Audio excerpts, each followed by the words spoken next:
സുഹൃത്തുക്കളെ, മനസ്സ് നന്നാകണം.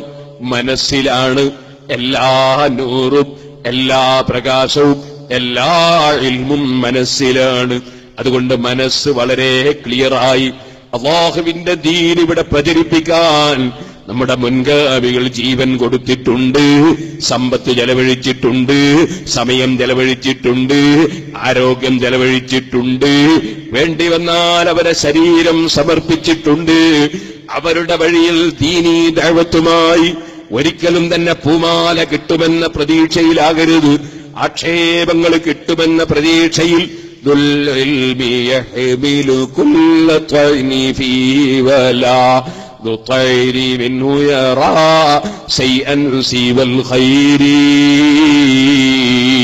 നല്ല പഴം കൊടുക്കുന്ന മരങ്ങൾക്ക് കല്ലേറ് കിട്ടും പോലെ അതേ ദീന് ഹഖായ നിലക്ക് ഇഖ്ലാസോടെ പഠിപ്പിക്കുന്ന പണ്ഡിതന്മാർക്ക് വലിയ ആക്ഷേപത്തിന്റെ ഏറുകൾ കിട്ടുമെന്ന ഉറപ്പോടെ ദീനീ ദഅവത്തിന് മുന്നിട്ടിറങ്ങണമെന്ന് സർവ്വ മുതഅല്ലിമീങ്ങളും ഓർമ്മിപ്പിക്കുന്നതിന്റെ പുറമെ ഒരു കാര്യം കൂടി ഇമാം ശഅറാനി തങ്ങൾ നിഅമത്തായി പറഞ്ഞത് സൂചിപ്പിച്ച് ഞാൻ എന്റെ പ്രസംഗം നിർത്തട്ടെ. സുബ്ഹാനല്ലാഹ്, ധാരാളം അധ്വാനിച്ച് ഓടി നടന്ന പ്രവർത്തകർ, വല്ലാതെ പ്രയാസപ്പെട്ട നേതാക്കൾ.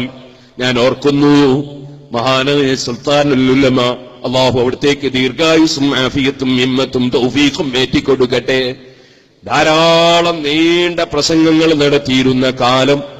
ഞാൻ ഒരിക്കൽ ഉസ്താദ് അവറുകളെ പ്രസംഗത്തിന് കൂട്ടിക്കൊണ്ടുപോകാൻ മർക്കസിൽ വന്നു. ഉസ്താദ് മർക്കസിൽ നിന്ന് നടന്നു അതേ കാരന്തൂരിലെത്തി. കാരന്തൂരിൽ ഞങ്ങളൊരു ബസ്സിൽ കയറി അതേ കോഴിക്കോട് സിറ്റി ബസ് സ്റ്റാൻഡിൽ പോയി ഇറങ്ങി. അവിടുന്ന് ഉസ്താദ് തന്നെ ഒരു ഓട്ടോറിക്ഷ കൂട്ടി, ഓട്ടോറിക്ഷയിൽ കയറി അങ്ങനെ കോഴിക്കോട് ബസ് സ്റ്റാൻഡിൽ, പാളയം ബസ് സ്റ്റാൻഡിലേക്ക് വന്നു. അവിടെ ഇറങ്ങി കോഓപ്പറേറ്റീവ് ബസ്സിൽ ഞങ്ങൾ രണ്ടുപേരും കൂടി കയറി മാഹിയിലേക്ക് ടിക്കറ്റ് എടുത്തു. ആ കാറിൽ, ആ ബസ്സിൽ യാത്ര ചെയ്യുമ്പോ എന്നെയും ഇരുത്തി. ഞാനന്ന് മർക്കസിൽ പഠിച്ചിട്ടില്ല, അന്ന് പുല്ലൂക്കര ജമാഅത്ത് പള്ളിയിലെ മുതഅല്ലിമാണ്. അടുത്തിരിക്കാൻ എനിക്ക് ഭയം തോന്നി. പക്ഷേ അവിടെ വേറെ ആരെങ്കിലും ഇരിക്കൂലേ? ചിലപ്പോ ഈമാനില്ലാത്തവരിയ്ക്കൂലേ, അല്ലെ മുബത്തദി ഇരിക്കൂലേ? അതുകൊണ്ട് ഞാൻ ഉസ്താദിന്റെ കൂടെ അവിടെ ഇരുന്നു. ഇരുന്നപ്പോൾ കിട്ടിയ ചാൻസിൽ ചിലതൊക്കെ ചോദിച്ച് പഠിക്കാമെന്ന് തോന്നി. ഞാൻ ചിലതൊക്കെ ചോദിച്ചു. ചോദിച്ചതെന്താണെന്ന് ചോദിച്ചത് ഇപ്പോഴും ഓർമ്മയുണ്ട്. ചോദിച്ചതെന്താണ്? ഇന്നക ലാ തുസ്മിഉൽ മൗതാ, മരിച്ചവരെ നിങ്ങൾ കേൾപ്പിക്കൂല എന്നർത്ഥം വരുന്ന ആയത്ത് ഖുർആനിലില്ലേ? അതേ സമയത്ത് അതാ മരിച്ചവർ കേൾക്കുമെന്ന് നമ്മൾ വിശ്വസിക്കുന്നില്ലേ? അപ്പൊ ആയത്തിനെതിരാകൂലേ? ഇന്നഹു ലയസ്മഉ ഖർആനിയാലിഹിം, ജീവിച്ചിരിക്കുന്നവരുടെ ചെരുപ്പിന്റെ ശബ്ദം പോലും ഖബറുള്ളവർ കേൾക്കുമെന്ന് ഹബീബായ നബി സല്ലല്ലാഹു അലൈഹി വസല്ലം പറഞ്ഞിട്ടില്ലേ? അതെതിരാവൂലേ? ഉസ്താദ് പറഞ്ഞു എതിരാവൂല. ഓരോന്നിനും ഓരോ അർത്ഥമാണ്. സമാഅ് എന്ന വാക്ക്, അതിന് കേൾവി എന്ന് തന്നെ മലയാളത്തിൽ അർത്ഥം പറയാം. പക്ഷേ മലയാളത്തിലുള്ള വാചകത്തിനും അർത്ഥം രണ്ടുണ്ട്. അതെ, എന്താണ്? സമാഅ് എന്ന് പറഞ്ഞാൽ കേൾവി, കേൾവി എന്ന് പറഞ്ഞാലോ സ്വീകരിക്കുക എന്നതിന് കേൾക്കുക എന്നർത്ഥം പറയാറുണ്ട്. അതാണ് ഞാൻ എത്ര പറഞ്ഞിട്ടും എന്റെ മകൻ കേൾക്കുന്നില്ല എന്ന് പറഞ്ഞാൽ കാതിന് കേടുണ്ട് എന്നല്ല അർത്ഥം, സ്വീകരിക്കുന്നില്ലെന്നാണ്.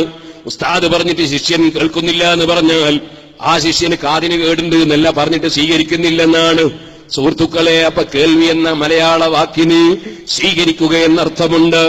എന്നാൽ അദ്ദേഹത്തെ ആശുപത്രിയിലേക്ക് കൊണ്ടുപോകുന്നു, അദ്ദേഹത്തിന് കേൾവി കുറഞ്ഞിട്ടുണ്ട് എന്ന് പറഞ്ഞാൽ സ്വീകരിക്കൽ കുറഞ്ഞിട്ടുണ്ട് എന്നല്ല, അത് കാതിന് കേൾവിയില്ലെന്നാണ്.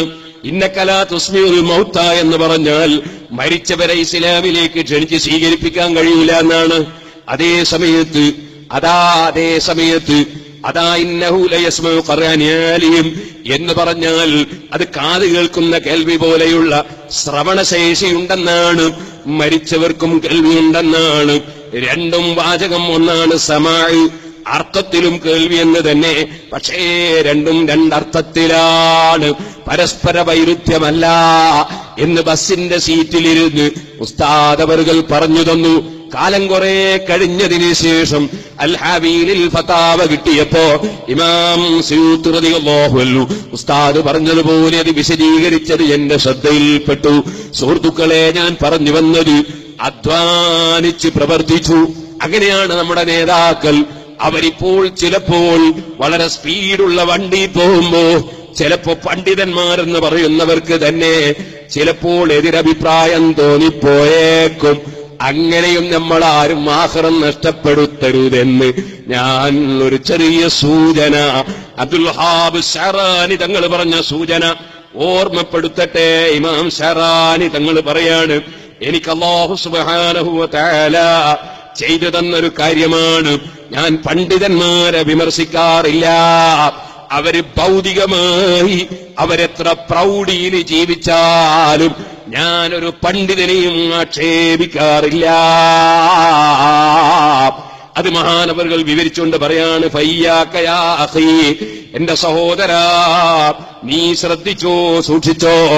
അൻ തഅ്തരിള വലൗ ബിഖൽബിക അലാ അഹദിൻ മിൻ ഉലമാഇ സമാനിക, നിന്റെ കാലഘട്ടത്തിലുള്ള ഒരു പണ്ഡിതനെയും നിന്റെ മനസ്സുകൊണ്ട് പോലും നീ വിമർശിച്ചു പോകരുത്. ഇദാ തശബ്ബഹ ബിൽ ഇമാം മാലിക് ഔ ഗൈരിഹി, ഇമാം മാലിക് റളിയല്ലാഹു അൻഹു അതുപോലത്തവരായ പണ്ഡിതന്മാർ, മിനൽ ഉലമാഇ സാബിഖീന, മുൻകഴിഞ്ഞുപോയ വലിയ വലിയ മഹാന്മാരായ പണ്ഡിതന്മാരാൽ, ഫീ തൗസിയത്തി ദുനിയാ, അവരാദ്യകാലം വളരെ പ്രയാസപ്പെട്ട് ജീവിച്ചവർ.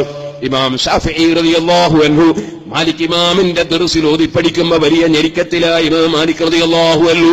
അതുകൊണ്ട് തന്നെ ഇമാം ഷാഫിഈ തങ്ങൾ ഇറാഖിൽ ചെന്നപ്പോ മുഹമ്മദ് ഇബ്നുൽ ഹസൻ റളിയല്ലാഹു അൻഹുവിനെ പോലുള്ള ചില പണ്ഡിതന്മാരുടെ സാമ്പത്തികമായ ശേഷി കണ്ടപ്പോ ഷാഫി ഇമാം റളിയല്ലാഹു അൻഹു കരഞ്ഞു പോയിട്ടുണ്ട്.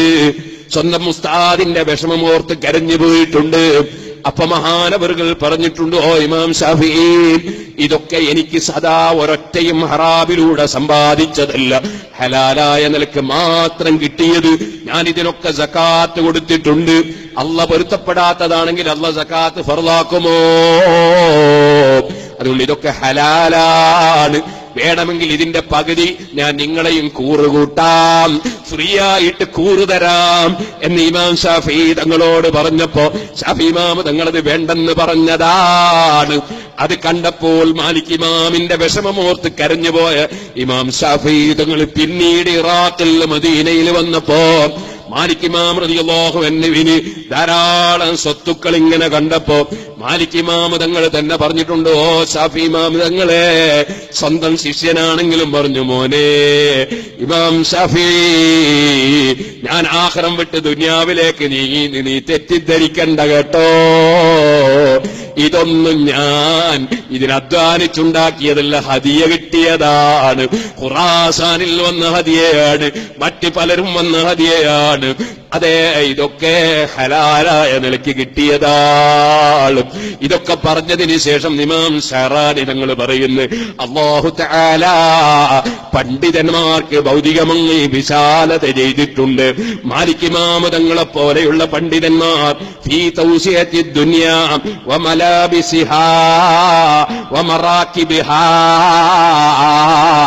ദുനിയാവ് വിശാലത, വസ്ത്രത്തിൽ വിശാലത, വാഹനത്തിൽ വിശാലത, അങ്ങനെ നല്ല അന്തസ്സുള്ള വാഹനവും അന്തസ്സുള്ള ഡ്രസ്സും അങ്ങനെ വളരെ പ്രൗഢമായ ജീവിതം നയിക്കുന്നത് കാണുമ്പോ ഒരു പണ്ഡിതനെയും എന്റെ മനസ്സിൽ പോലും ഞാൻ വിമർശിക്കാറില്ല. പറഞ്ഞുകൊണ്ട് മഹാനവറുകൾ പറയുന്നു, ഫൈന്നദാലിക മിനൽ ജഹ്ലി ബിക, അങ്ങനെ നിനക്കൊരു വിമർശനം മനസ്സിൽ തോന്നുന്നുണ്ടെങ്കിൽ അത് നിന്റെ വിവരക്കേടാണ്, നിന്നെക്കുറിച്ച് നിനക്ക് വിവരമില്ല. ഫൈനൽ ഉലമാ വൽ ഔലിയാ അലാ അഖ്ദാമിർ റുസുലി അലൈഹിമുസ്സലാത്തു വസ്സലാം, എല്ലാ വലികളും ഓരോ നബിവശി, ഞാൻ എന്റെ സീബാബ കാൽവാസി എന്നോവർ എന്ന് ഗൗസുല്ലാദം പറഞ്ഞില്ലേ. ഔലിയാക്കൾ ആലിമീങ്ങൾ ഓരോ മുർസലീങ്ങളുടെ കദമിലാണ് മോനേ. മുർസലീങ്ങളിൽ ഫമിൻഹും മൻ കാന ലഹു മാലുൻ, മുർസലീങ്ങളിൽ വലിയ സാമ്പത്തിക ശേഷിയുള്ളവരുണ്ട്. വമിൻഹും മൻ ലാ മാല ലഹു, വളരെ ഞെരുക്കത്തിൽ നീങ്ങിയവരുമുണ്ട്. കസയ്യിദിനാ സുലൈമാൻ. സുലൈമാൻ നബി ഇസ്ലാം പ്രൗഢിയിൽ ജീവിച്ച ആളാണ്. വസയ്യിദിനാ ഈസാ നബി അലൈഹിസ്സലാം ലളിതമായി ജീവിച്ച ആളാണ്. അതുപോലെ ഔലിയാക്കളിലുണ്ട്, ആലിമീങ്ങളിലുണ്ട്. നിന്നോടൊരു കാര്യം ഞാൻ പറയട്ടെ, ദീർഘിച്ചുകൊണ്ട് സംസാരിച്ചുകൊണ്ട് പറയാണ്, മോനെ യാ ഖിയം തഅർതറിള അലാ മിഥിലി സയ്യിദി മുഹമ്മദുൽ ബക്കരി ഔ അലാ സയ്യിദി മുഹമ്മദിർ റംലി. എന്റെ ഉസ്താദുമാരായ വലിയ പണ്ഡിതന്മാരെ നീ വിമർശിക്കല്ലേ, മുഹമ്മദുർ റംലിയെ വിമർശിക്കല്ലേ, മുഹമ്മദുൽ ബക്കരിയെ വിമർശിക്കല്ലേ.